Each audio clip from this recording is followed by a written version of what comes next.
নমস্কার বন্ধুরা, welcome to soulful tarot channel. চলে এসেছি তোমাদের সামনে মকর রাশির প্রেডিকশন নিয়ে। আগস্ট মাসে তোমাদের জীবনে এমন কোন তিনটি ঘটনা যেটা ঘটেই থাকবে। ইতিমধ্যে প্রায় বলতে কি মেষ থেকে তোমার হচ্ছে ধনুরাশি অব্দি কমপ্লিট। এবার আমরা মকর রাশি দেখব।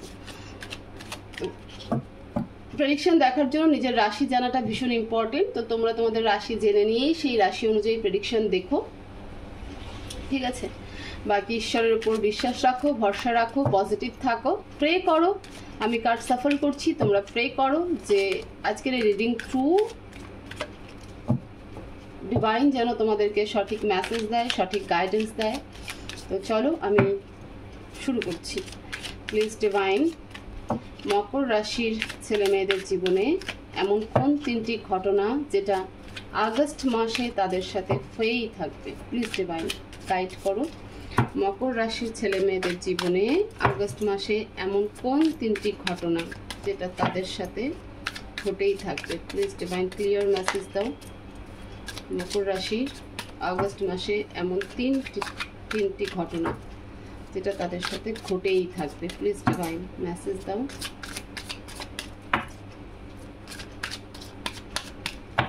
প্লিজ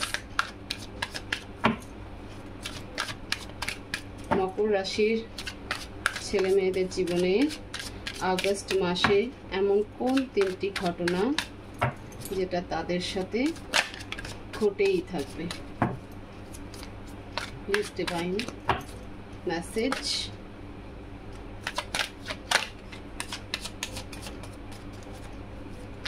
কার্ড আসতেই চাচ্ছে না।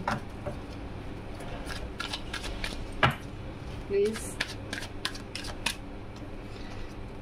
Ace of Swords, Nine of Cups, the Lovers, bottom of the deck, Ace of Wands. ওকে, মকর রাশি দেখো, ফার্স্ট ইভেন্ট হবে যে তোমরা কোনো গোলকে অ্যাচিভ করবে।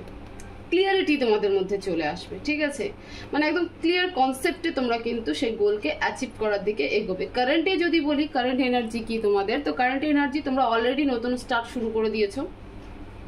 নতুন নতুন আইডিয়া, নতুন নতুন ক্রিয়েটিভ আইডিয়া, ঠিক আছে? নতুন নতুন মানে কি বলবো, নলেজ, এই সব কিছু নিয়ে অলরেডি নিউ কিছু স্টার্ট তোমরা করেছো।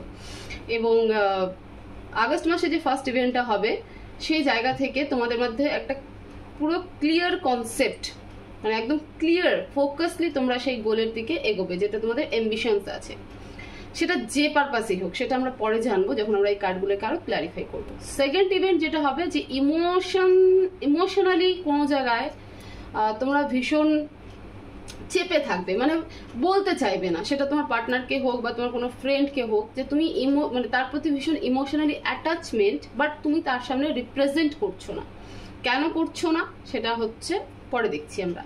থার্ড ইভেন্ট যেটা হবে সেটা হলো তোমাদের ফাইনালি রিলেশনশিপ নিয়ে, যে রিলেশনশিপের ডিজায়ার তোমার মধ্যে আছে, সেই রিলেশনশিপে কিছু একটা ইভেন্ট হবে। কি ইভেন্ট হবে সেটা আমরা ধীরে ধীরে এখন দেখব। তো এবার ক্লিয়ারিফাই করি এস অফ সোর্ডসকে। Please divine clarify ace of swords. Please divine clarify ace of swords.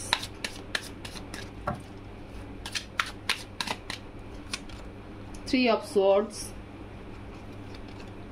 Two of Swords, and Seven of Wands. ওকে, যেখানে ক্লিয়ারিটি আসবে যে জায়গাটা, সেটা হলো তোমাদের প্রচন্ড হার্ট ব্রেক হবে, ঠিক আছে? প্রচন্ড হার্ট ব্রেক হওয়ার পরে গিয়ে কনফিউশন থেকে বেরিয়ে তোমরা ক্লিয়ার কনসেপ্টে আসবে। বললাম না যে তোমরা নতুন কিছু অলরেডি শুরু করেছো, সেটা রিলেশনশিপ নিয়ে হোক, মানে এমন কোনো জায়গায় থ্রি অফ সোর্ডসকে আমি একবার ক্লিয়ারিফাই করো। প্লিজ ডিভাইন থ্রি অফ সোর্ডসকে ক্লিয়ারিফাই করো। কেন থ্রি অফ সোর্ডস কার্ড এখানে? Please divine clarify three of swords.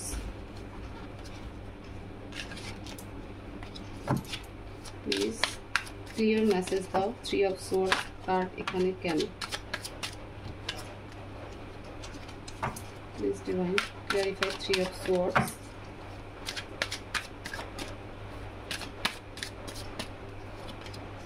the Star and Two of Pentacles. Okay, Five of Cups. Okay, হ্যাঁ, ইমোশনালি হার্টব্রেক তো অবশ্যই হয়েছে। জাগলিং করছিলে বহুদিন ধরে, বাট এটা তোমার একটা উইশ ছিল, এটা স্পেশালি আমি রিলেশনশিপ থেকেই দেখতে পাচ্ছি। বা তোমার হচ্ছে মানে দুটো মিক্সড এনার্জি এখানটাতে। এক হচ্ছে যে একটা রিলেশনশিপের ক্ষেত্রে হবে কিছু মানুষের জন্য, কিছু মানুষের জন্য নিজের ডিজায়ার হবে, নিজের অ্যাম্বিশনস হবে। যেখানে তুমি জাগলিং করছিলে বা ফ্যামিলির প্রেশারে পড়ে যে এটা কর ওটা কর, এটা করিস না, এটাতে খারাপ হবে, তো সেই জায়গায় করতে গিয়ে বা ফ্যামিলির কথা শুনে সেই মানে সেই বিজনেস বলো জব বলো চুজ করতে গিয়ে তুমি ভীষণভাবে হার্টব্রেক হয়েছে। এবং ফাইনালি সেই জায়গাটাকে ছেড়ে দিয়ে নিজের যেটা ইচ্ছা, নিজের যেটা ড্রিম জব বা নিজের ড্রিম বিজনেস বা ড্রিম অ্যাম্বিশনস, সেই জায়গাতে তুমি ক্লিয়ার থেকে পুরো ক্লিয়ারিটি নিয়ে সেদিকে কিন্তু তুমি এগোবে। যারা রিলেশনশিপ নিয়ে যে মিক্সড এনার্জিটা ডিটেক্ট হয়েছে এখানে, সেটা হলো যে রিলেশনশিপেও তোমরা জাগলিং করছিলে, তোমরা বুঝে পাচ্ছিলে না যে কি করব না করব, কিন্তু ফাইনালি হয়তো তোমাদের লাইফে দুটো পার্টনার বা তিনটে পার্টনার, বা এমন হতে পারে যে কোথাও ম্যারেজের জন্য মানে প্রপোজাল আসছিল, তো সেখানে ডিসাইড করতে পারছিলে না যে আমি কি করব। তো ফাইনালি একটা পার্টনারকে চুজ করবে যে যেমন পার্টনার তোমার স্বপ্ন ছিল, ঠিক আছে, ডিজায়ার ছিল, সেই ক্লিয়ার কনসেপ্ট নিয়ে তুমি তার সাথে রিলেশনশিপকে কন্টিনিউ করবে। এতদিন পর্যন্ত যে জায়গাটাতে তুমি ডিফেন্স করছিলে, নিজের সাথে লড়াই করছিলে, যুদ্ধ করছিলে, ফাইনালি সেই জায়গা থেকে বেরিয়ে একটা ক্লিয়ার কনসেপ্টে কিন্তু তুমি এগোবে। সেটা তোমার বিজনেস মানে কেরিয়ার রিলেটেড হোক, সে রিলেশনশিপ রিলেটেড হোক। আমি বলে দিলাম এটা মিক্সড এনার্জি। তো ফার্স্ট ইভেন্ট কিন্তু এটা হতে চলেছে। 9 অফ কাপসকে ক্ল্যারিফাই করো please divine, clarify 9 of cups.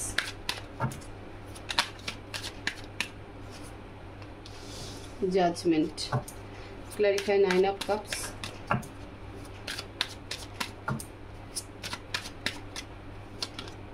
Five of Pentacles, the Sun.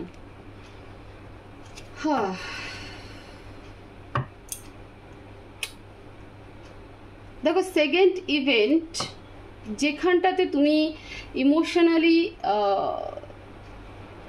Emotional attachment রয়েছে, সেখানে তুমি ইমোশনকে রিপ্রেজেন্ট করছো না, সামনে দেখাচ্ছ না, এবং এমন একজন পার্টনারের সাথে ডিল করছো যে তোমার কার্মিক, ওকে, এবং যার প্রতি তোমার ইমোশনাল ডিজায়ার মানে ইমোশন কাজ করছে, যেখানে তুমি একটা soul to soul connection feel করছো, সেখানে তোমার সেপারেশন হয়ে যাবে এবং তুমি নিজের ইমোশনসকে রিপ্রেজেন্ট করবে না। কেন?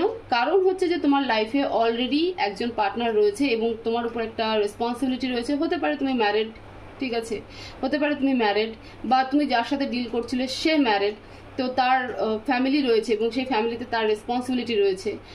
সিমিলারলি তুমি ম্যারিড হলে তোমারও ফ্যামিলিতে রেসপন্সিবিলিটি রয়েছে, বা তোমার ফ্যামিলি সেই পার্টনারকে অ্যাকসেপ্ট করছে না, তুমি কারো সন্তান হতে পারো, এমনটাও হতে পারে।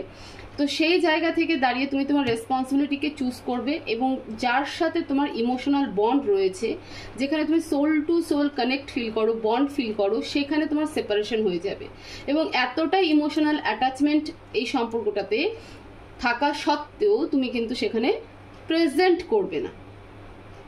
তোমার এটা ভাইস ভার্সা হতে পারে, তোমার পার্টনারও কিন্তু এরকম হতে পারে, ঠিক আছে, তোমার পার্টনার তোমার প্রতি ভীষণভাবে ইমোশনাল অ্যাটাচমেন্ট থাকবে, কিন্তু তা সত্ত্বেও সে তোমার সামনে কিন্তু প্রেজেন্ট করবে না যে সে তোমাকে প্রচণ্ড ভালোবাসে বা প্রচণ্ড ইমোশনাল কানেকশন ফিল করছে। কেন এই ঘটনাটা ঘটছে? কারণ এটা একটা তোমার জন্য লেসন বটে। তুমি যে পার্টনার সাথে থাকছো বা যে ফ্যামিলির সাথে থাকছো, সেখানে তোমার কিছু কর্মা রয়ে গেছে ডিউ, সেটাকে তোমাকে রিজলভ করতে হবে। এই কারণেই কিন্তু তোমার এই রিলেশনশিপটা সেপারেশনের দিকে চলে যাবে, এবং যাওয়ার পরেও এতটাই ইমোশন থাকা সত্ত্বেও তোমরা কেউ কাউকে সামনেখানে প্রেজেন্ট করতে পারবে না। তো সেকেন্ড ইভেন্ট কিন্তু এরকম হতে চলেছে। থার্ড ইভেন্টকে এবার ক্লিয়ারিফাই করবো, দ্য লাভার্সকে ক্লিয়ারিফাই করবো please divine, clarify the lovers, clarify the lovers please divine, clarify the lovers,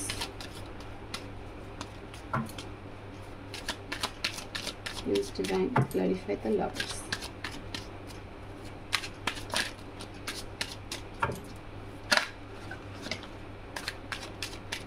please divine, clarify the lovers, Knight of Wands,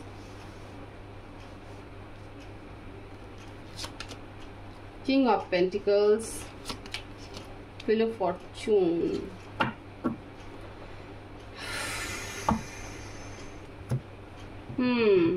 third event যেটা আসবে সেটাও আমি বললাম না, সেকেন্ড ইভেন্টের সাথে রিলেটেড থার্ড ইভেন্টও মোস্ট অফ দ্য প্রবাবলি না। এখানে যে এনার্জিটা বেশিভাবে এসেছে, যেটা আমি দেখতে পাচ্ছি, সেটা সম্পূর্ণ মকর রাশি তোমাদের রিলেশনশিপ নিয়েই আসতে চলেছে। এটা একটা লেসন চলছে, তোমাদের একটা কার্মিক প্যাটার্ন চলছে, একটা সাইকেল এন্ড হবে এবং একটা নিউ সাইকেল এন্ট্রি হবে। থার্ড ইভেন্টে যেটা আমি দেখতে পাচ্ছি, তোমাদের রিলেশনশিপে প্রচুর মানুষের ইনভলভ হয়ে যাবে এবং তোমার মনে হবে যে তোমার পার্টনারের লাইফে কেউ চলে এসেছে এবং তোমার পার্টনারের মনে হবে তোমার লাইফে কেউ চলে এসেছে, ঠিক আছে? তো সেই জায়গা থেকেও তোমরা সেপারেশন হয়ে যাবে, একটা কনফিউশন ক্রিয়েট হবে, মিসআন্ডারস্ট্যান্ড তৈরি হবে এবং এটা সময় খেলছে, এটা ডেস্টিনি, এটা টাইম অনুযায়ী, মানে ডেস্টিনি টাইম অনুযায়ী কিন্তু এটা ঠিক হবে, তার আগে কিছু হবে না। এটা পুরোটাই তোমাদের একে অপরের সাথে কোনো কানেকশন জুড়ে আছে, এবং দুজন দুজনকে লেসন শেখানোর জন্য তোমাদের কিন্তু এরকম সিনারিও ক্রিয়েট করছে ডিভাইন, মানে ডিভাইন বলো, ইউনিভার্স বলো, তোমাদের সামনে কিন্তু এই সিনারিওটা ক্রিয়েট করছে।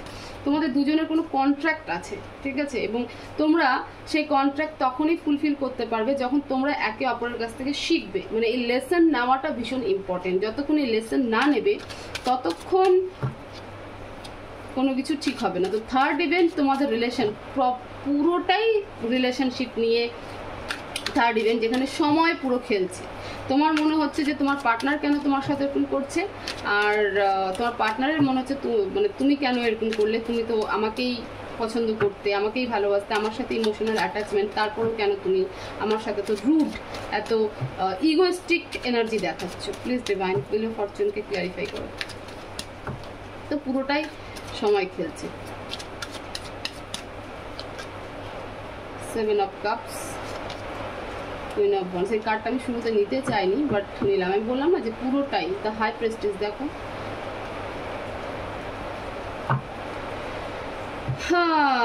পুরোটাই লেসন, মানে রিলেশনশিপটাই মোস্ট অফ দ্য প্রবাবলি দেখা যাচ্ছে তোমাদের আগস্ট মাসে যে ইভেন্ট হবে, মানে কানেক্টেড, তোমাদের ক্যারিয়ার, তোমাদের লেসন, তোমাদের রিলেশনশিপ একে অপরের সাথে কানেক্টেড, যেটা আগস্ট মাসে না তোমাদেরকে একদম পুরো একটা অন্য এনার্জিতে কনভার্ট করবে, ঠিক আছে? অনেকটা লেসন তোমাদেরকে দেবে মকর রাশি। ফাইনালি যে থার্ড ইভেন্টটা দেখতে পেলাম, আমি তো বলেই দিলাম যে রিলেশনশিপে সময় খেলছে এবং এই সময় তোমাদের দুজনকে অনেক কিছু শেখাবে, যেখানে তোমার লাইফের দুটো মানুষের এক্স্যাক্ট চেহারা তোমার সামনে আসবে। একজন নেগেটিভ ভাবে যাবে, আরেকজন ভীষণ পজিটিভ ভাবে যাবে। যে নেগেটিভ ভাবে যাবে সে তোমার সাথে থেকে যাবে, যে পজিটিভ ভাবে যাচ্ছে সে তোমার থেকে অনেকটা দূরে চলে যেতে পারে। আর এটা সম্পূর্ণ তোমার কনফিউশনের জন্য হবে, আর কিছু না। তো একটা রিলেশনশিপ তোমাকে ডিভাইন দিয়েছে, এই সম্পর্কটা ডিভাইন ব্লেসিং ছিল তোমার জন্য, বাট এটাই তোমাকে বোঝানো হবে, এটাই তোমাকে টাইম, সময়, ইউনিভার্স বোঝাবে যে তুমি তোমার সাথে যার অ্যাকচুয়ালি চলার কথা ছিল, তুমি সেই জায়গাটা ছেড়ে অন্যদিকে যাচ্ছ, সেই ফেজটা তোমাদের সামনে কিন্তু আসবে। তো এই হচ্ছে মকর রাশির মোট 3টে মেজর ইভেন্ট, যেটা আগস্ট মাসে তোমাদের সাথে ঘটেই থাকবে। এবার আমরা গাইডেন্স দেখব। প্লিজ ডিভাইন মকর রাশির জন্য কি গাইডেন্স দিতে চাও? প্লিজ ডিভাইন মকর রাশির জন্য কি গাইডেন্স দিতে চাও, অ্যাডভাইস কি দিতে চাও? 10 of Swords, the Hierophant। Painful situation তৈরি হবে, কিন্তু ঈশ্বরের উপরে ভরসা রাখো, এটাই তোমাকে জীবনে এগিয়ে নিয়ে যাবে। ডিভাইন এটাই বলছে যে পেইনফুল সিচুয়েশন অলরেডি আছে, আবারও আসবে, বাট ঈশ্বরের উপর ভরসা রাখো।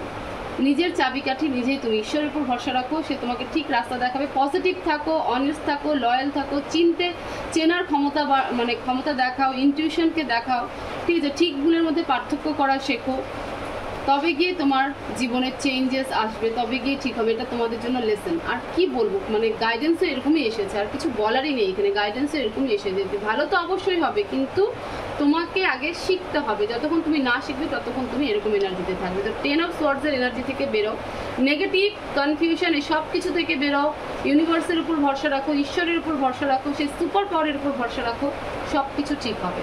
এটা তোমাদের জীবনে একটা লেসন, সেই লেসনটাকে শেখো, অ্যাকসেপ্ট করো, এই টাইমটাকে অ্যাকসেপ্ট করো যে যা হবে সব ভালোর জন্য হবে। তো এই ছিল মকর রাশির জন্য আগস্ট মাসের মেজর 3টি ইভেন্ট, যেটা তোমাদের সাথে ঘটেই থাকবে এবং তার পারপাসে গাইডেন্সও আমি দিলাম। হোপফুলি এই রিডিং তোমাদেরকে যথেষ্ট হেল্প করবে। তো ভিডিও ভালো লেগে থাকলে অবশ্যই ভিডিওকে লাইক করবে, শেয়ার করবে, কমেন্ট করবে এবং চ্যানেলকে অবশ্যই সাবস্ক্রাইব করবে। সবাই ভালো থাকবে, সুস্থ থাকবে, পজিটিভ থাকবে। দেখা হবে নেক্সট ভিডিওতে। Thank you so much.